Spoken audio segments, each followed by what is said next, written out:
एक समय की बात है, बगदाद पर एक बुद्धिमान सुल्तान का शासन था। उसका नाम हारून अल रशीद था। वो बहुत दयालु था। वो बगदाद की सड़कों पर भेष बदल कर घूमता। इस तरह उसे अपनी प्रजा के दुख दर्द का पता चल जाता। एक दिन उसने एक अंधा भिखारी देखा। वो राहगीरों के आगे गिड़गिड़ा रहा था, अल्लाह के नाम पर दया करो। दयालु सुल्तान ने उसे सोने का एक सिक्का दिया। वह आगे बढ़ गया। भिखारी फिर से चिल्लाया, अल्लाह मुराद पूरी करे, मुझे एक थप्पड़ लगा कर जाओ। सुल्तान हैरानी में पड़ गया। अंधे भिखारी ने फिर से आग्रह किया तो सुल्तान ने उसे थप्पड़ लगा दिया, पर उस रात सुल्तान सो नहीं सका। अगले ही दिन सुल्तान ने भिखारी को अपने दरबार में बुलाया और भिखारी से पूछा, बाबा कल तुमने मुझे थप्पड़ लगाने को क्यों कहा? भिखारी के मुंह से शब्द ही नहीं फूटे। वो नहीं जानता था कि वो एक दिन पहले सुल्तान से मिला था। सुल्तान ने मदद करने की तसल्ली दी तो वो बोला, हुजूर इसके पीछे एक दर्दनाक कहानी छिपी है। अंधे भिखारी ने कहा। सुल्तान ने कहानी सुनाने का हुक्म दिया। अंधे भिखारी ने कहानी सुनानी शुरू की। कई साल पहले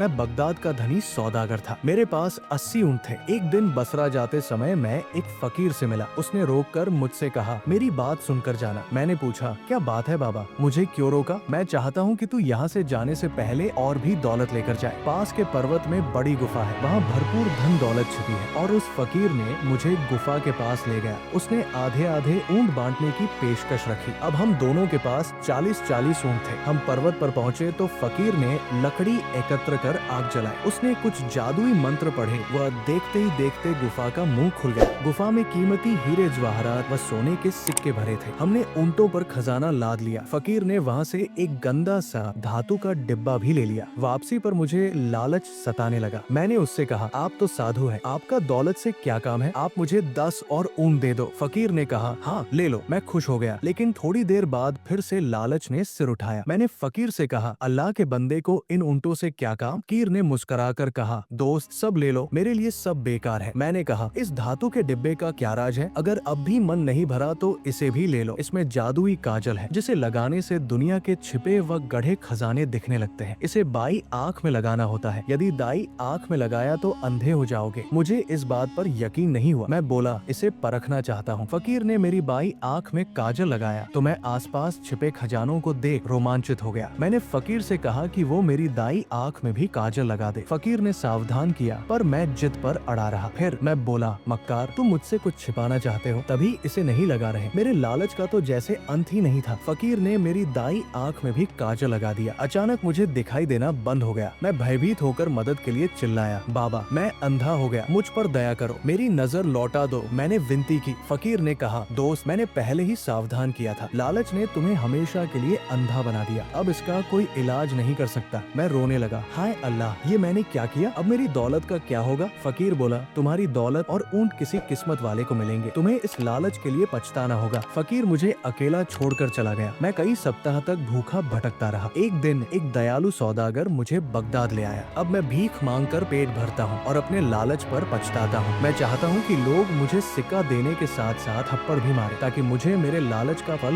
याद आता रहे। भिखारी अपनी कहानी सुनाकर रोने लगा। सुल्तान को ये कहानी सुनकर बहुत दुख हुआ। उसने भिखारी के रहने खाने का प्रबंध करवा दिया। उसके बाद भिखारी खुशी खुशी रहने लगा, पर उसे हमेशा याद रहा कि लालच का फल बुरा ही होता है।